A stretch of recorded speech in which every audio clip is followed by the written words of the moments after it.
Hello everyone, welcome to our channel Programming Stairs, and today in this session we are going to learn about data types in C programming language. आज के इस session में हम यहाँ पर देखने वाले हैं डेटा टाइप्स क्या होता है सी प्रोग्रामिंग लैंग्वेज में। जैसा कि हमने हमारे प्रीवियस सेशन में टोकन का कंसेप्ट कंप्लीट किया था, तो उसी सीरीज को आगे बढ़ाते हुए आज के सेशन में हमें यहाँ पे डेटा टाइप्स का कंसेप्ट डिस्कस करना है।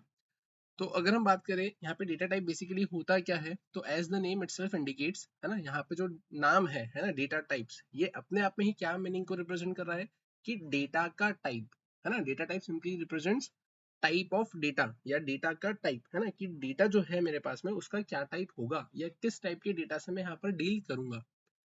वहीं अगर हम बात करें इसी के अलावा अपन ऐसा भी बोल सकते हैं, data type simply represents the type and size of data. अब ये टाइप और साइज मतलब क्या होता है, तो टाइप मतलब मैं ऐसा बोल सकता हूँ कि मेरे पास में कैरेक्टर टाइप का डेटा आ रहा है, इंटीजर टाइप का डेटा आ रहा है, फ्लोट टाइप का डेटा आ रहा है ना। और साइज की अगर अपन बात करें तो हो सकता है कि मेरे पास में जो मेरा डेटा आ रहा है वो स्मॉल नंबर हो, है ना, एक स्पेसिफिक रेंज में हो, उसकी रेंज ज्यादा ना हो, बड़ा नंबर ना हो। तो उस केस में मैं उसको एक स्मॉल, है ना, ऐसे डेटा टाइप के अंदर रखूंगा, है ना, जो स्मॉल स्टोरेज को होल्ड करके रखता है, जिसकी लिमिट कम हो। वहीं अगर मैं बात करूं कि अगर मेरी लिमिट एक्सीड करती है, नंबर बड़ा होता है, तो उसको मैं फिर अनदर टाइप की डेटा टाइप में सेट करने का काम करूंगा। तो अगर हम बात करें यहाँ पे कि जो डेटा टाइप होते हैं, तो उन्हें हम यहाँ पर कैटेगराइज करते हैं प्रिमिटिव डेटा टाइप में, डिराइव डेटा टाइप में, यूजर डिफाइंड डेटा टाइप में और नॉन प्रिमिटिव में। अब अगर हम बात करें यहाँ पे कि यहाँ पर जैसा कि आपकी स्क्रीन पर आपको देखने को मिल रहा है कि जो प्रिमिटिव डेटा टाइप है, ये प्रिमिटिव डेटा टाइप को अपन बिल्ट इन डेटा टाइप भी बोल सकते हैं। ठीक है। अब बिल्ट इन डेटा टाइप या फिर प्रिमिटिव डेटा टाइप, तो इसको हमने यहाँ पर कैटेगराइज किया है इंटीग्रल पार्ट में, रियल पार्ट में और वॉइड। अब अगर सिंपल सी अगर हम बात करें यहाँ पे सबसे पहले वॉइड की, तो वॉइड मतलब क्या होता है, तो वॉइड मतलब आप ऐसा बोलेंगे कि ये प्रिमिटिव डेटा टाइप है ना। और वॉइड टाइप का अपन यहाँ पर पॉइंटर वेरिएबल डिफाइन करते हैं, है ना। और जनरली अपन इसको यहाँ पे एज अ रिटर्न टाइप की केस में यूज करते हैं। सिमिलरली अगर अपन बात करते हैं यहाँ पर, अब फिर अगर अपन बात करें यहाँ पर इंटीग्रल पार्ट की, तो इंटीग्रल पार्ट में अपन क्या बोल सकते हैं, तो इंटीग्रल पार्ट में आता है आपके पास में कैर, शॉर्ट, इंट और long. As the name itself indicates, char मतलब कैरेक्टर, है ना, जिसके अंदर अपन कैरेक्टर को स्टोर करने के लिए इस टाइप की डेटा टाइप का यूज करेंगे। शॉर्ट, इंट, लॉन्ग ये सिंपली क्या होल्ड करता है, तो ये सिंपली इंटीजर वैल्यू ही होल्ड करते हैं। डिफरेंस कहाँ आ जाता है कि यहाँ पे एक स्पेसिफिक रेंज में अगर इंटीजर वैल्यू आती है तो वो शॉर्ट में आएगा, अगर रेंज थोड़ी सी एक्सीड होती है तो उस केस में इंट का यूज करेंगे, रेंज और थोड़ी सी एक्सीड होती है तो हम उस केस में फिर लॉन्ग का यूज करेंगे। सिमिलरली अगर हम बात करें यहाँ पे कि अब ये तो सारी चीजें इंटीजर वैल्यू को होल्ड करने के लिए हो गई। अब अगर मैं बात करता हूँ उसके अलावा, तो उसके अलावा फिर यहाँ पर अगर हम बात करें, तो यहाँ पर अगर मुझे पॉइंट में, डेसिमल में अगर कोई वैल्यू को स्टोर करना है, तो फिर उस केस में हम यहाँ पे रियल पार्ट, है ना, मतलब आप ऐसा बोल सकते हो कि जो पॉइंट या फिर डेसिमल वैल्यू को होल्ड करने वाले डेटा टाइप्स होंगे, तो वो क्या होगा, यहाँ पे फ्लोट होगा, डबल होगा और लॉन्ग डबल होगा। सेम यहाँ पे स्पेसिफिक रेंज में अगर वैल्यू आ रही है तो वो फ्लोट, उससे ज्यादा तो डबल, उससे ज्यादा तो लॉन्ग डबल। और वॉइड के बारे में तो मैंने आपको यहाँ पर भी बताया ही सही। तो ये तो क्या हो गया, बिल्ट इन डेटा टाइप या फिर प्रिमिटिव डेटा टाइप। सिमिलरली अगर मैं बात करता हूँ यहाँ पर हमारे पास में अनदर टाइप का डेटा टाइप होता है, that is derived data type. अब ये derive data type as the name itself indicates कि ये किसी न किसी चीज से डिराइव हुआ है। अब ये किससे डिराइव हुआ है, तो सिंपल सी बात है, अभी हमने सिर्फ प्रिमिटिव डेटा टाइप पढ़ा है, तो ऑब्वियसली ये डिराइव जो हुआ होगा वो किससे डिराइव हुआ होगा, प्रिमिटिव डेटा टाइप से ही डिराइव हुआ होगा। तो इसलिए यहाँ पर आपको देकर रखा हुआ है एरे। तो अगर मैं बात करता हूँ कि ये जो एरे है, तो ये एरे किसका होगा, तो ये कैरेक्टर एरे हो सकता है, शॉर्ट एरे हो सकता है, इंट एरे हो सकता है, लॉन्ग एरे हो सकता है, फ्लोट एरे हो सकता है, डबल एरे हो सकता है और लॉन्ग डबल का भी एरे हो सकता है।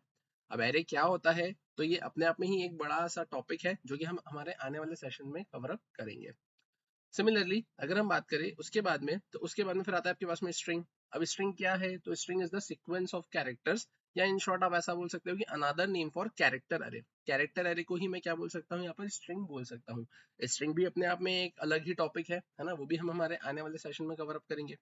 सिमिलरली आप ऐसा बोल सकते हैं पॉइंटर। अब पॉइंटर की अगर हम बात करते हैं, तो यहाँ पर हम character pointer, short, int, long, float, double, long double, void, इन सब टाइप के पॉइंटर बना सकते हैं।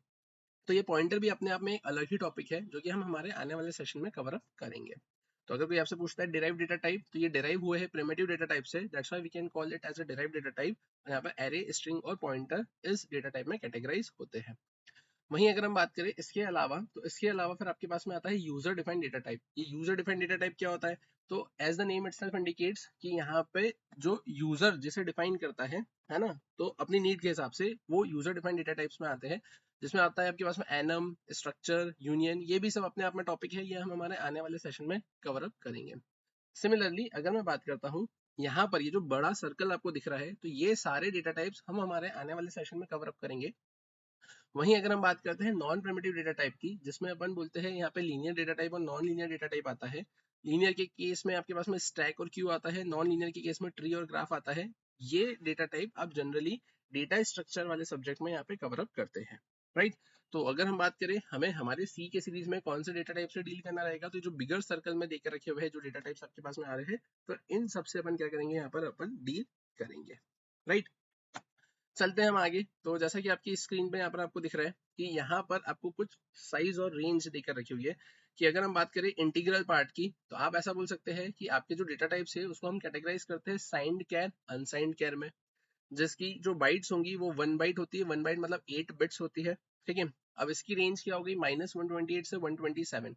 अगर साइंड कैर है तो उस केस में उसकी रेंज होगी -128 से 127, और अनसाइंड कैर है ना, अनसाइंड कैर मतलब कि जिसके अंदर सिर्फ पॉजिटिव वैल्यू की अगर अपन बात करें स्टोर करने के लिए, तो उसकी रेंज होती है यहाँ पे 0 to 255। सिमिलरली अगर हम बात करें यहाँ पर साइंड शॉर्ट, तो ये 2 बाइट का होता है, बोले तो 16 बिट्स, तो इसकी रेंज होती है -32768 से 32767। वहीं अगर हम बात करें अनसाइंड शॉर्ट की, तो इसकी रेंज होती है 0 से 65535। ऐसा इसलिए क्योंकि यहाँ पर आप ऐसा बोल सकते हो कि 0 से लेकर -128 ये जितनी साइज है, इतना हम 0 से 127 में, 0 से जो 127 जो देके रखा है, तो इसमें हम उसको ऐड कर देते हैं। नेगेटिव वाला पूरा पोर्शन अपन पॉजिटिव में ऐड कर देते हैं, तो जिससे यहाँ पर इसकी जो रेंज हो जाती है वो 0 से 255 हो गई। सिमिलरली 0 से लेकर -32768 तक की जितनी रेंज है, उस सबको अपन 0 से 32767 में ऐड कर देंगे, तो उसकी रेंज हो जाएगी 0 से 65535। सिमिलरली आप ऐसा बोलेंगे, यहाँ पे साइंड इंट होता है, अनसाइंड इंट होता है। अब यहाँ पर ये जो इसकी साइज है इंट की, 2 बाइट्स या 4 बाइट्स, 2 बाइट्स या 4 बाइट्स, तो ये डिपेंड करता है आपके कंपाइलर पे। कंपाइलर अगर 2 बाइट का होता है तो इंट 2 बाइट का होगा, कंपाइलर 4 बाइट का होता है तो ये 4 बाइट का होगा। सिमिलरली अगर हम बात करें साइंड लॉन्ग, अनसाइंड लॉन्ग, तो ये भी यहाँ पे डिपेंड करेगा, या 4 बाइट का भी हो सकता है और 8 बाइट का भी हो सकता है। इसकी रेंज देके रखी हुई है यहाँ पर। अगर मैं ई की बात करूं, तो ये ई होता है आपका एक्सपोनेंट, मतलब पावर, मतलब 2.14 इंटू 10⁻09, राइट। अब अगर अपन बात करें इसके अलावा, तो यहाँ पर वैसे ही आपके पास में जो रियल पार्ट देके रखा हुआ है, तो रियल पार्ट में भी आपके पास में ये फ्लोट है, डबल है ना, लॉन्ग डबल है, 4 byte, 8 byte, 10 bytes, 32 bit, 64 bit और 80 बिट्स, है ना। और ये यहाँ पर इसकी रेंज आपको देकर रखी हुई है। ये सारी रेंज आपको एक बार गो थ्रू करना है ना, थोड़ा सा आप रिकॉल रखे इसे, है ना, मतलब याद रखे, तो थोड़ा सा यूजफुल है। अदरवाइज आप अगर नहीं भी इसे याद रख पाते तो कोई दिक्कत नहीं, आप जो भी वैल्यू यूज कर रहे हैं, है ना, ऑलमोस्ट तो अपनी वैल्यू उस स्पेसिफिक रेंज में आ ही जाती है, लेकिन आपको ऐसा लगता है कि एडिशनली मेरा नंबर ज्यादा इंक्रीज हो रहा है, मे भी हो सकता है कि वो रेंज से बाहर जाए, तो उस केस में आप थोड़ा सा डेटा टाइप को प्रेफर कर लें। अब फिर अगर अपन बात करें इसके अलावा, तो इसके अलावा आप सिंपली यहाँ पर ऐसा बोल सकते हैं, जैसा कि अगर हम बात करें कि ये वैल्यूज आई कैसे, तो जैसा कि मैंने आपको बताया कि ये 8 बिट्स है, तो अब 8 बिट्स के केस में आप क्या बोल सकते हैं, तो यहाँ पर ये 8 कंसिडर होगा n, ये 16 बिट्स है, तो यहाँ पर ये n कंसिडर होगा 16। अब यहाँ पे फॉर्मूला कैसे फाइंड आउट होता है, मतलब ये फॉर्मूले में वैल्यू रख के हम कैसे इसकी रेंज को फाइंड आउट करेंगे, तो फॉर्मूला होता है -2⁻n-1 टू 2⁻n-1 तो ये हो जाएगा -2⁻8 8 - 1 मतलब 2⁻7 हो गया, है ना, -2⁻7, और यहाँ पर हो जाएगा 2⁻7 - 1, तो इसकी जो रेंज निकलती है ये निकलेगी -128 to 127। सिमिलरली अगर अब यहाँ पर n की जगह में क्या रख दूंगा, 16 रख दूंगा, तो उस केस में मेरे यहाँ पर -32768 से 32767 वाली रेंज यहाँ पर मुझे देखने को मिल जाएगी।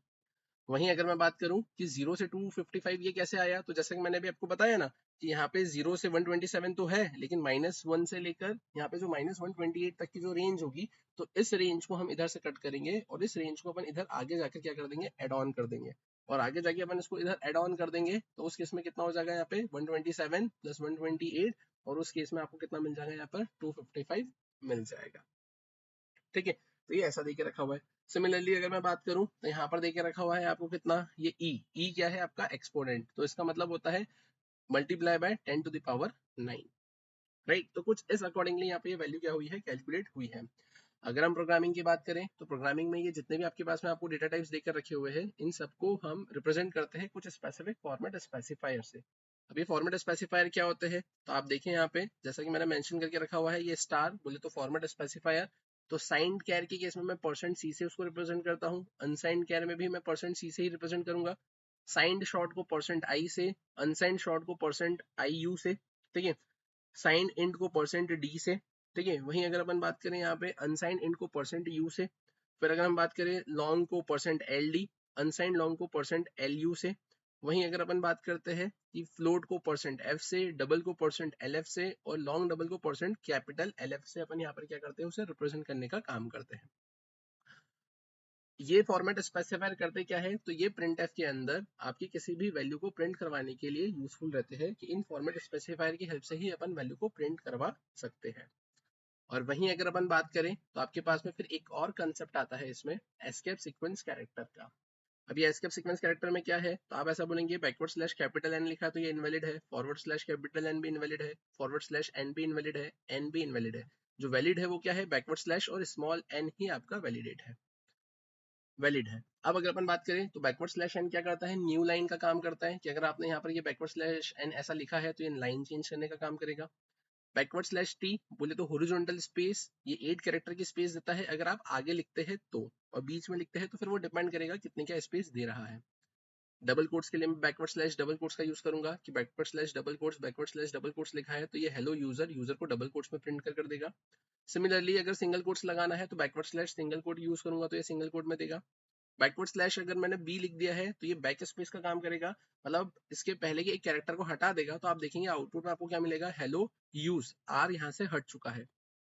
और एट द एंड अगर मैं बैकवर्ड स्लैश वी की बात करूं तो वर्टिकल टैब, तो यहाँ पर अगर बैकवर्ड स्लैश वी अगर आपने लगाया है तो जहां पर बैकवर्ड स्लैश वी लगाओगे वहीं से आपके कंटेंट को वो नीचे कर देगा। बैकवर्ड स्लैश एन नीचे तो करता है लेकिन स्टार्टिंग से कर देता है, आपका कंटेंट स्टार्टिंग से स्टार्ट होगा, लेकिन बैकवर्ड स्लैश वी वहीं से आपके कंटेंट को नीचे कर देता है। ये जनरली आप बोल सकते हो कि अपन उबंटू वगैरह यूज करते हैं तो वहां पर ये सपोर्ट करता है और वहां पर इसका आउटपुट देखने को मिलता है। नॉर्मली अगर अपन जीसीसी कंपाइलर वगैरह या विंडो अपने मशीन पर अगर इसको चलाते हैं तो आपको ये वर्क करते हुए देखने को नहीं मिलता है, राइट। तो कुछ इस अकॉर्डिंगली हमने यहाँ पर क्या किया है, तो हमने यहाँ पर अपने डेटा टाइप और एस्केप सीक्वेंस कैरेक्टर की फंक्शनलिटी को कवर अप किया है इस सेशन में।